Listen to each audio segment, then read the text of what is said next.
It's good. So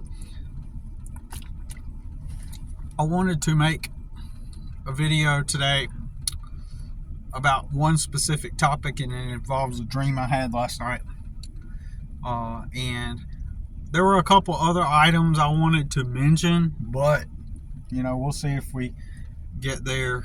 Currently, it's 5 o'clock. Usually I'm not in this parking lot at 5 around this time. It's pretty cluttered, so we may be able to get some of that content onto this video. And I don't know, I'm gonna tell you the dream, but first I want to talk about what I was just now thinking about. I seen a headline. Now, I did not click on it because I was just trying to get rolling.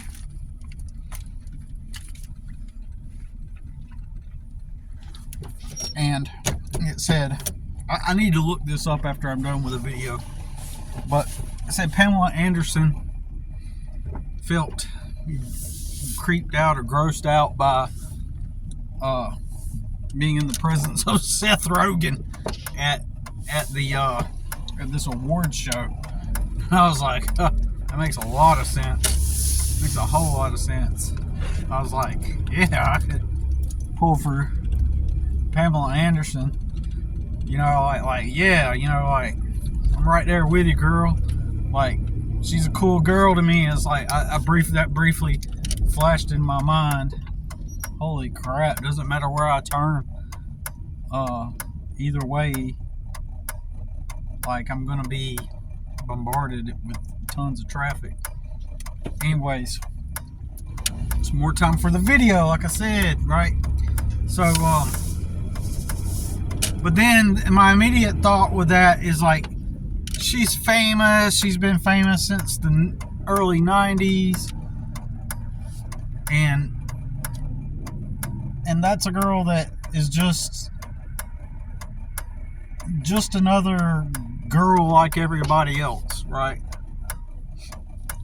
In my head, in my mind, the way I perceive reality, I just don't perceive famous people as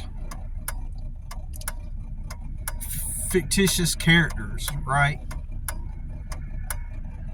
Even outside of the movie, just by being celebrities, that was nice of that lady to do that. She was making a right turn and I was making a left turn, and she waited for me, and I saw her looking over at me a couple times. She could have easily just turned, like, without she could have just turned. But I looked at her, I glanced at her a couple times, and she's looking at me, trying to catch my eyes, and then she nodded at me and pointed, that, like, basically telling me that you can turn, and I nodded thank you to her just now, and that's all she was doing. It was clearly, in my opinion, that was all she was doing, is letting me know, hey, it's clear to go. That's exactly what it looked like. She wasn't waiting on me or nothing. She was just making sure, it appeared that she was just making sure that I knew that I'm good to go. Like, hey, there's no cars coming my way. You can go. She kind of motioned her head and her hand like this, like assuring me that I could. That was really nice. Asian lady. There's a Chinese restaurant right there. I wonder if it's one of the ladies that works there, but because they're really nice at that Chinese place too. So, anyways, wow. I mean, that was really, really nice. You know what I mean? And y'all just don't know how much that means to me. When people just do something out of kindness. It reminds me of when I was in Inglewood, California, waiting at the bus stop. And I wasn't even waiting at the bus stop. I was sitting at the donut shop on the corner there, and talking with a couple of guys, having a conversation, and off in the distance, about 20 feet away, really hot, really gorgeous Hispanic girl was at the corner waiting on the bus. When she sees the bus coming, she turns back and looks back over at the donut shop, specifically looking over at me and the other, like in my, she spoke it to me and the couple of guys that it was just some regular average looking guy and his dad. You know, it's not like she was trying to like maneuver to holler at one of us. I don't guess, unless she saw my incredibly good looks. That's probably what it was. Anyways, so no, for real, she just like randomly turns around and looks, and she goes, "Hey y'all, I don't know if any of y'all are getting on the bus, but the bus is coming." It blew my mind. It literally blew my mind, because here in the South, everybody's all about Southern. Allegedly, we get the reputation, the brand of having Southern hospitality and being, you know, Southern and nice, and you know, which is it really isn't like that in the South.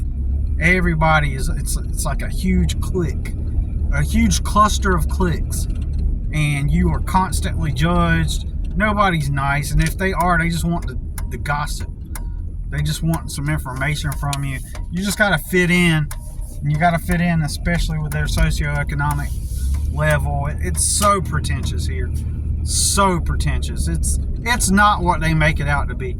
Are there some nice people? Yes. But in general, everybody's to themselves. Everybody's got a skeptical eye.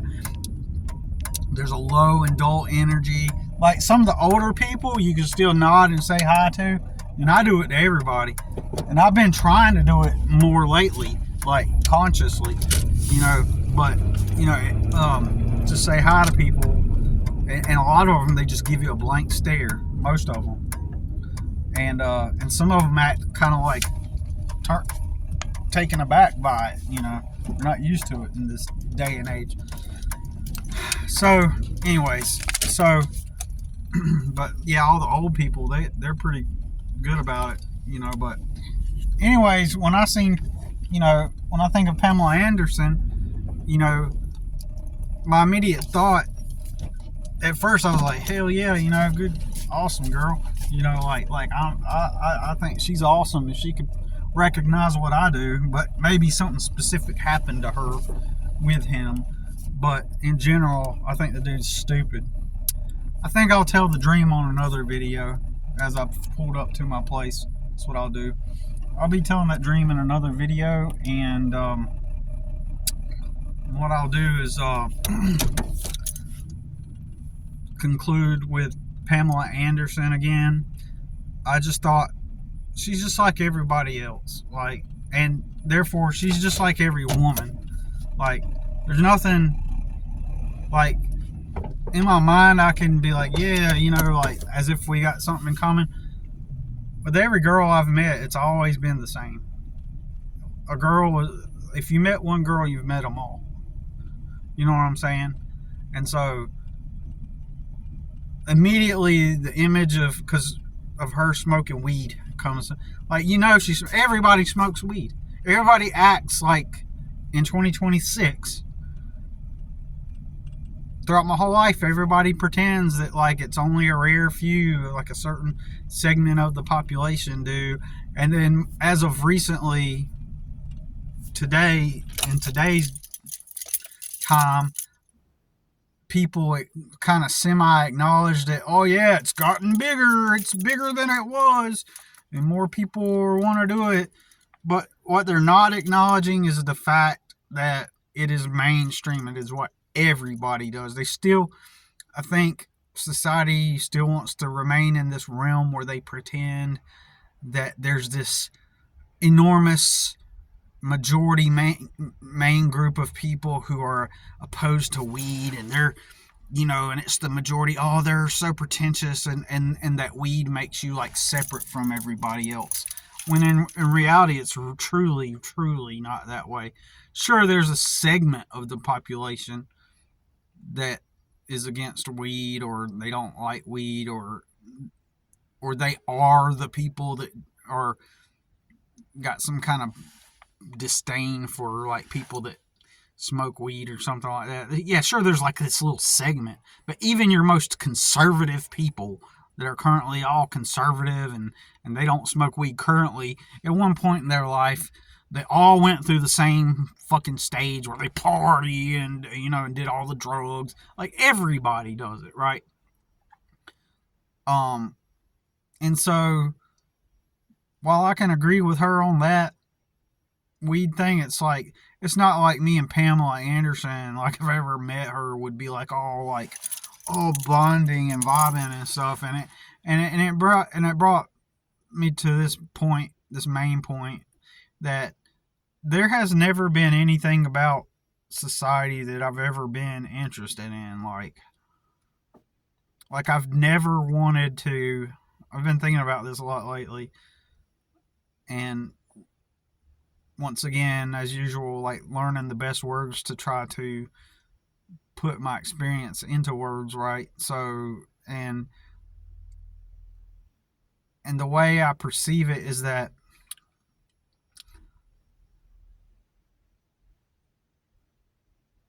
most people live generally in a lot of ways based on the mainstream norms and cultural values. People generally go through the same circumstance, the same trajectory, you know, and accrue certain values, beliefs, expectations.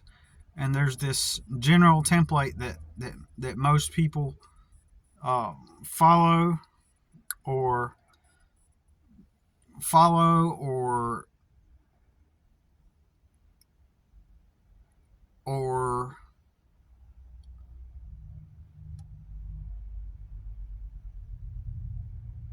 adhere to, and this creates a certain personality and identity within the culture, within the society. and and therefore, when you meet people, there's kind of like this beneath the surface subconscious understanding of what life is and what a normal life experience is. You know, as I always say, everybody expects that you've also went through a party phase or stage. Like, everybody thinks that that's like what everybody does, and it is true. Most everybody has done that, and it's another one of them things where I talk about how, like, people still don't, they still think that they're being part of this rogue rebel small percent of the population. And then when they become adults, get careers and stuff, they pretend and they act like it's just like, I wish I could better explain it. And that's a pivotal thing to be socially relevant.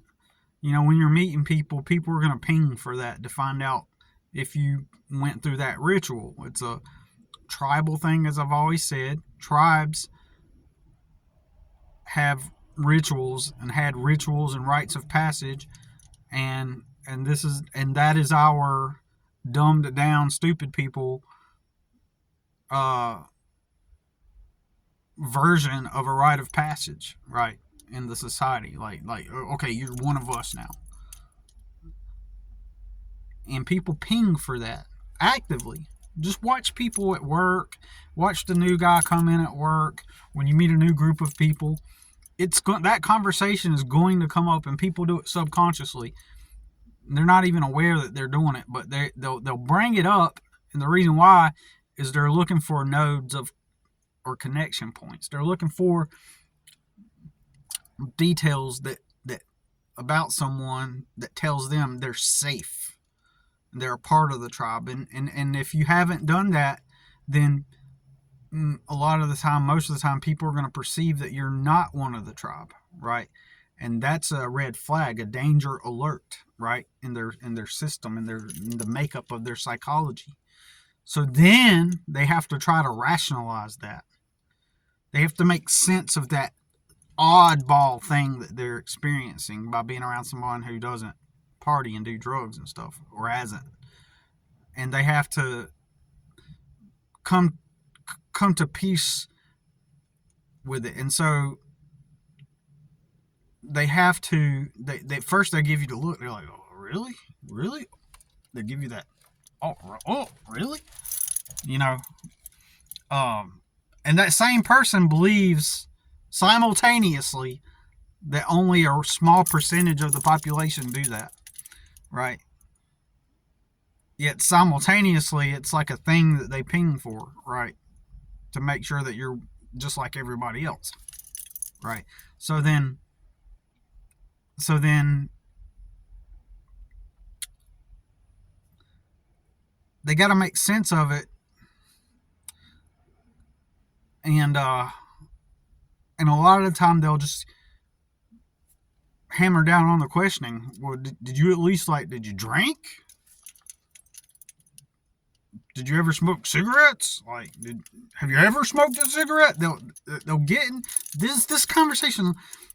People, even me talking about it in this way makes people go, "That's weird," because in their brains are so accustomed to that being a part of the social norm, right? That they'll think even me making a video and talking about this is kind of weird, right? And so they got to make sense of it. And so in my case, I have to come up with this true story and be like, well, grew up in an alcoholic family, both parents smoking, grew up around alcoholism, weed, watched people do drugs, blah blah blah. I have to go through that whole story. You won't believe the unbelievable amount of times I've had to just go through that same conversation for all of my life, all of my adult life, and explain the reasons why.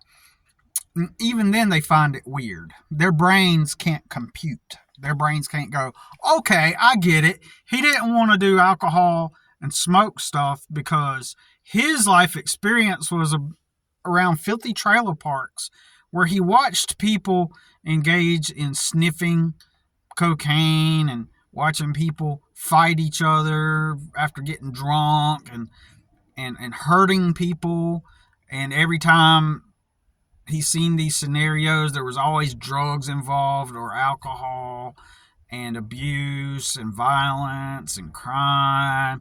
He grew up around that, so therefore he decided to opt out of that and not partake in those rituals. Their brains can't do that. Most people's brains can't go, okay, I get it. I understand why he didn't do that. Their brains just can't fucking do it. Their programming is so etched into their consciousness that they can't perceive a kind of reality where somebody has decided that they don't want to do, effectively follow the crowd and go through that whole stupid ritual, right? And so what they'll do is that they'll try to rationalize it away to get a sense of comfort around you because now they feel uncomfortable. And simultaneously, those same people feel, a lot of them, there's a portion of them that they feel stupid. And that's why they'll low-key attempt to force you to partake in the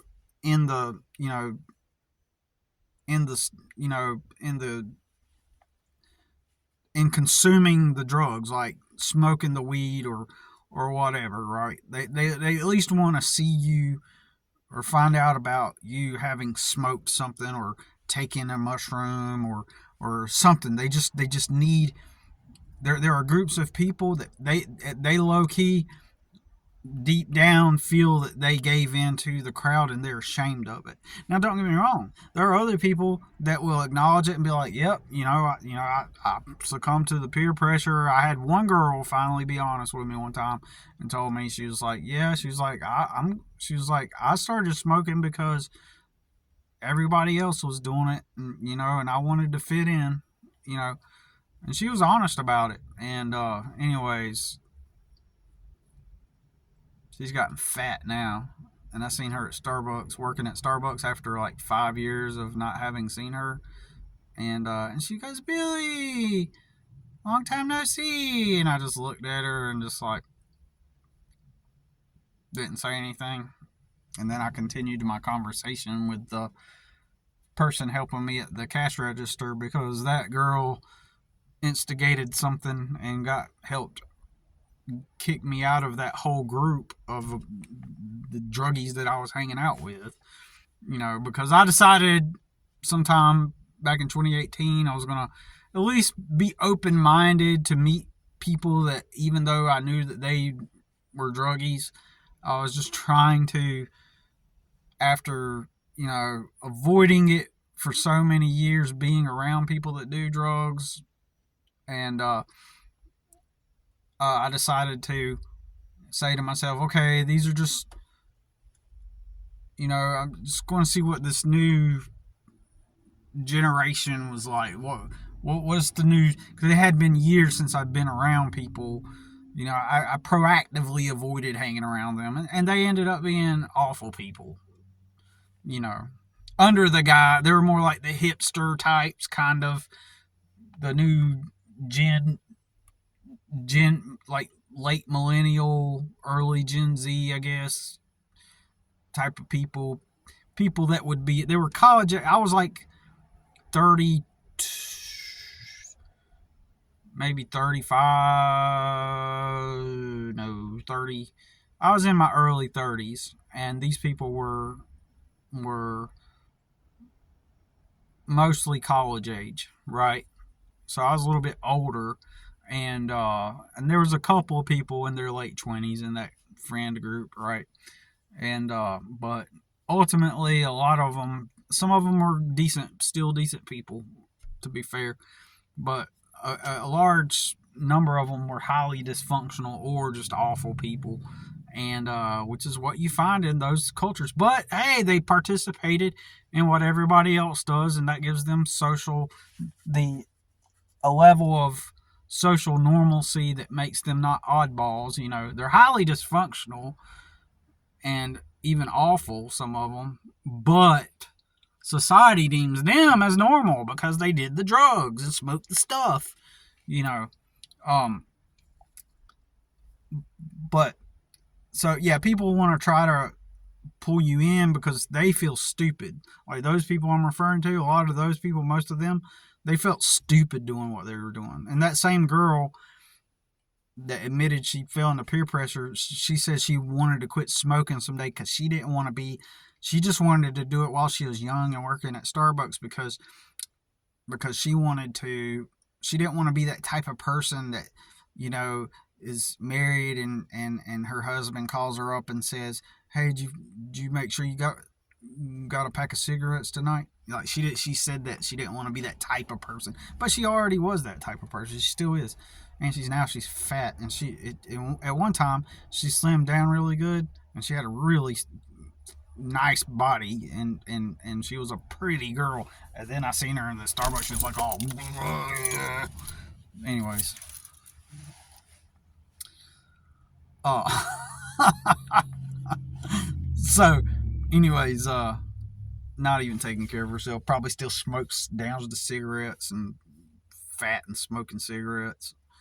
Nasty bitch. So, anyways, what was I saying? That's probably why my YouTube video doesn't get a lot of views. My videos don't get tons of traffic because I do curse and say stuff like, call people out for what they really are, like that nasty bitch, And so, anyways, so I've seen this world, and it just reminds me that I've never wanted to be part of this world. Like, even at an early age, as a teenager, I worked jobs. I worked at a seafood restaurant for 2 years, and did some other things to make money. But even back then, when I became an adult by force, like forced into the world at a very young age with no support systems, like I knew, for one, I didn't want to be clocked in at a warehouse or clocked in somewhere. I knew that it didn't make sense to me. I didn't want to work at these places, and I didn't understand how the world worked, and I thought, well, the only way to not have to do this is to become famous, like, or become like a well-known author. In my head, that's how I perceived it. Like, I got to like become and I was like thinking like, well, out of being a famous musician or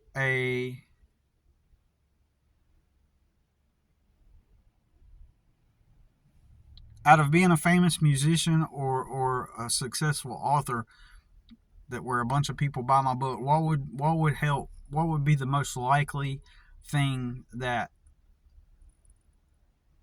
what could be most likely? And I thought, well, I write really good. I've won writing awards. I'm gonna write a book, and it's gonna be kind of like an autobiography, and some of the things I've learned about my life, and I'm gonna sell it, and that book's gonna make a lot of money. That's what I thought. And then therefore I won't have to like move boxes at a warehouse or something, because my understanding of the world was highly limited, and my understanding of the world tremendously back then, how I understood it and how I know what it is now, it really helps me put into perspective how other people perceive and view reality themselves. Like, I know how other people perceive reality through this lens of a false reality. Like, they don't understand how life really works, that all these places that hire people and provide the jobs are not these like authorities or things that just exist in your reality. Those are businesses started by your peers, as I always say. And back then, even then, I didn't get that. You know, had I been able to go, if I can go back and mentor my younger self, I would explain to him how this reality works and say, look, you want to be free. You don't need a Monday through Friday job or something like that with the weekends off. If you really want to not do that and you want to be free and be creative, you know, you can make your drawings like you did when you were 11 and sold them for, like, you can actually do that full time. That's what I would tell myself. You could make artwork, and by 2026 you'd be doing that full time. You would have like an art brand. If you stayed persistent, live below your means for a certain amount of years, and stay consistent in building a brand and marketing and selling that brand and selling your products, you would be doing that full time now. And you would have probably at least a couple of businesses that you have built and sold. You know, that's what I would have told myself. But anyways, this brings me to main point. Like, there's nothing about this world that I've ever desired. Like, that the whole idea of clocking in and working for 40 hours at some place just so that you can, like, oh, now you've done your job for the week. It's Friday night. Now you can go out to eat. Which restaurant are you going to eat at this Friday? And then tomorrow's Saturday. Maybe you could take a trip up to the mountains this weekend and go hiking. Have you ever been to South Mountain? Have you ever been up to Pigeon Forge? I heard it's nice up there. We could take the weekend off and go up there and explore. And all these things, while good, and I don't think it's wrong or bad to explore those things. In fact, I encourage it. Like, I like the idea of doing that. And someday I will do those things, possibly. But I've never been on a vacation before, ever. Never been on a vacation. I've never experienced anything that like everybody else does. And if I could trade, if I had the choice, work at a warehouse Monday through Friday with the ability to go explore these places that, you know, on the weekends, and my 2 weeks off for vacation, get to go to the Bahamas and explore different places in exchange for clocking in at a warehouse, I would rather have never have the ability to take a vacation and be working doing something that I want to do and being free. I would rather be working doing something that I want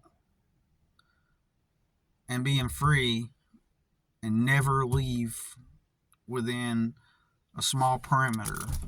Like, let's say that God came down and said, okay, Billy, you're going to work at the warehouse for 40 hours, move the boxes, just 40 hours a week, Monday through Friday. You'll have evenings off, weekends off, holidays off, 2-week vacation, 3-week vacation. And you can do all these things. Or I'm going to allow you to do what you want for your living, making artwork and crafts. But you'll never leave this city again. You'll always be here. And you're just going to have like a little house that you live in.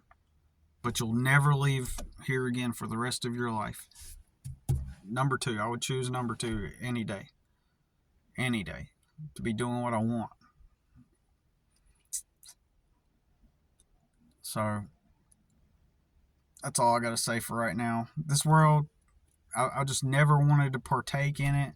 I also never wanted to purchase all the nice things like the 4-wheelers, the jet skis, and the dirt bikes, the nice car, the newest car payment, for the latest car that's come out. Never cared about that shit.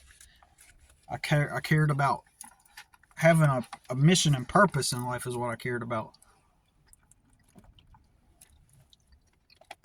And if you say to yourself, well, why aren't you on that mission? I am on that mission. I literally am.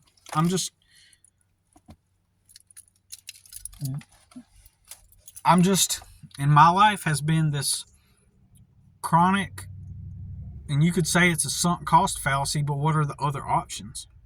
It's not like I could go work at a warehouse somewhere and then it will or a construction company and it will start paying for me to have my own place to dwell at night. Technically, I could figure out a way to go up to Alaska and work 2 weeks on and 2 weeks off. Possibly. Somehow get up there and work in the freezing cold. But, now that I think about it, it's just something I'm thinking about out loud. Like, I haven't thought about this since my son turned 18 last year. That's something I possibly could do, but I don't know. I would have to make sure that there's no fraudulent child support case open anymore on me, because if I did get a job like working in Alaska like that, the pay would be so good that if the child support enforcement decided to open a fraudulent case on me like the one they did and I beat, right, and I won and proved that it was fraudulent, if my name gets routed through that system again and they open up another fraudulent case that I have to fight, they would start taking money out of my checks. And if I quit that job, it would be based off of that amount of money. And then if I quit that job for some reason, then I could go to prison, go to jail, or over, and they will come after you even after you. I have one kid, and even after he's turned 18, because child support isn't about the child.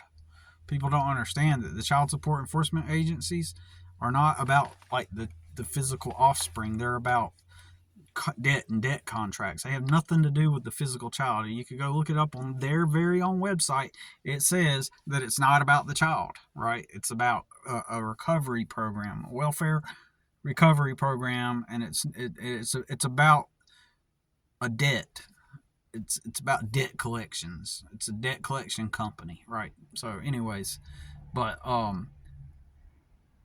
in other words, to try to simplify this, I don't want to get in a situation where all of a sudden I start making so much money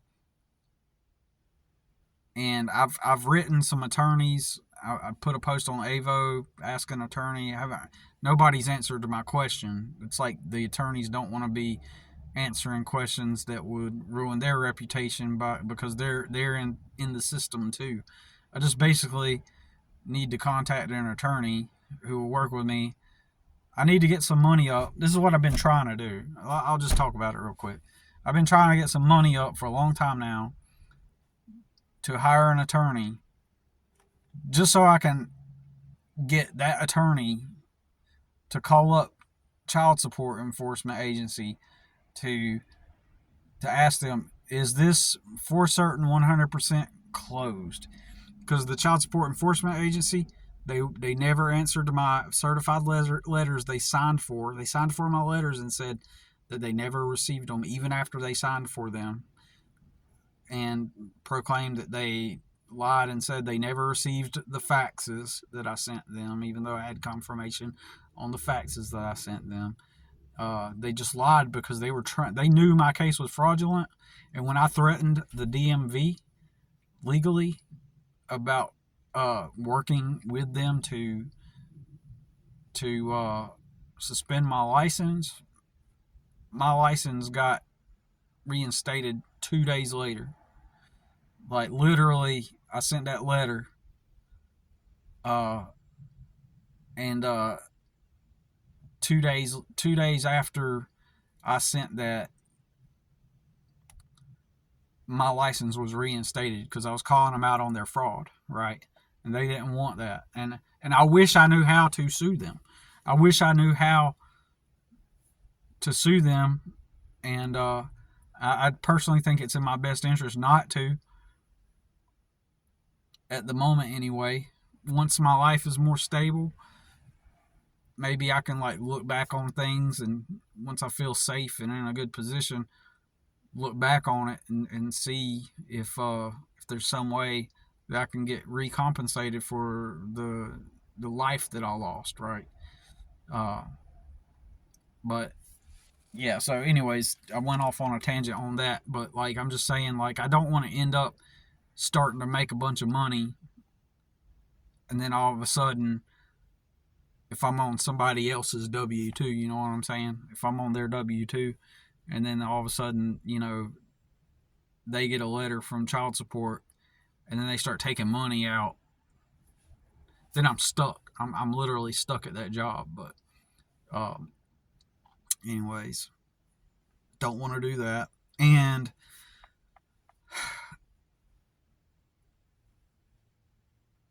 I've never wanted to be part of this world. You know what I'm saying?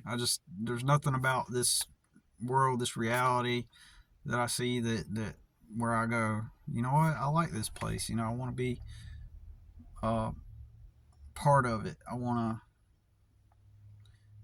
you know what I'm saying? I'm kind of being long-winded here now. I gotta get inside and cook. I'm a little bit hungry. I forgot to get some baked beans at the store. Damn it. I'm almost tempted to go down the street and get a can of baked beans. Shit. That's okay. I don't guess I need baked beans. Anyways, y'all take care. Get off of here. We'll see you in the next one. I'll tell you about that dream in the next video.